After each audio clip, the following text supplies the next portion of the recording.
Assalamualaikum warahmatullahi wabarakatuh, dan salam sejahtera untuk kita semua. Bersepeda, meskipun umumnya menyenangkan, tetapi kita tidak bisa menyangkal bahwa bersepeda juga melelahkan. Jangankan bagi mereka yang berlatih dengan beban yang berat, seperti para atlet pesepeda atau pesepeda antusias, kita yang hanya bersepeda di akhir pekan pun akan mengalami kelelahan. Memang setiap aktivitas fisik pasti mendatangkan kelelahan. Tetapi bila kita mengetahui batasan dan penyebab kelelahan, setidaknya akan mengurangi kelelahan akibat bersepeda. Tidak ada penelitian yang bisa mengungkapkan secara pasti yang mampu mengemukakan alasan fisiologis mengapa manusia mengalami kelelahan selama berolahraga. Kelelahan tetap menjadi misteri bagi para ilmuwan. Tetapi dengan memahami komponen-komponen kelelahan akan menghindarkan pesepeda terjerat dalam kelelahan yang berkelanjutan, bahkan cedera.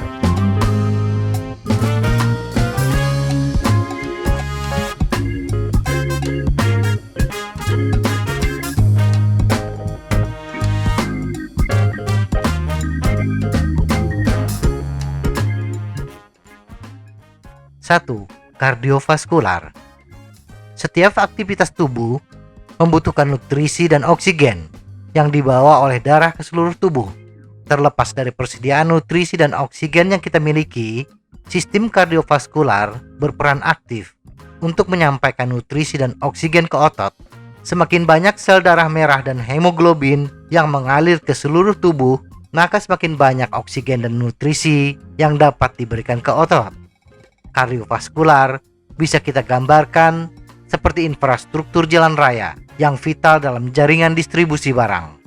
Sebanyak apapun persediaan nutrisi dan oksigen yang dikumpulkan, bila jalan raya tidak lancar, juga akan menghambat pendistribusian nutrisi dan oksigen ke seluruh tubuh. Menjaga sistem kardiovaskular kita, ibarat kata seperti kita menjaga jalan raya bebas hambatan. Cara menjaganya adalah dengan memastikan pembuluh darah tidak mengalami hambatan, tidak tertutup oleh lemak, kolesterol, dan lain-lain. Pasokan nutrisi dan oksigen yang terlambat membuat tubuh mengalami kelelahan. 2. Pasokan energi dan penipisan energi. Nutrisi dan oksigen yang diedarkan ke seluruh tubuh harus dalam bentuk adenosin trifosfat atau ATP. Tingkat ATP yang rendah menyebabkan sensor di dalam otot mengirim sinyal kelelahan ke otak. Analogi ATP ini seperti makanan siap santap. Nutrisi dan oksigen terlebih dahulu diolah menjadi ATP agar bisa digunakan otot sebagai sumber energi. Berkurangnya ATP dalam tubuh bisa disebabkan oleh sedikitnya persediaan nutrisi dan oksigen. Bisa juga disebabkan oleh permasalahan metabolisme tubuh.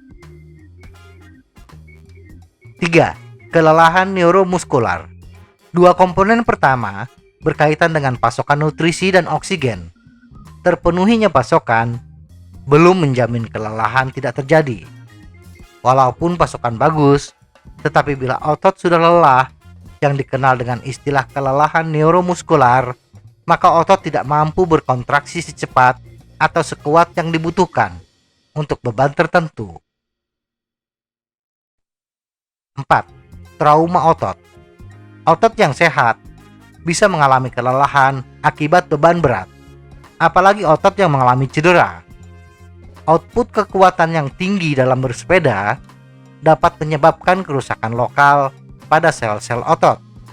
Selain kerusakan mekanis yang sebenarnya, peradangan lokal dan ketidakseimbangan kimia pada akhirnya akan membatasi keluaran tenaga dan mengirim sinyal kelelahan ke otak untuk meminimalkan risiko kerusakan lebih lanjut.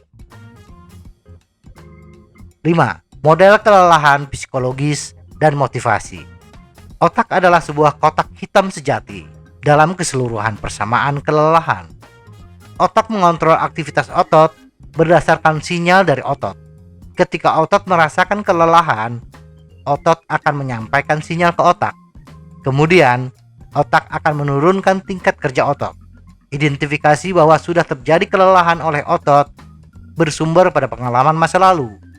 Ketika tubuh lama beristirahat, otak sudah memiliki catatan jumlah pasokan wajar.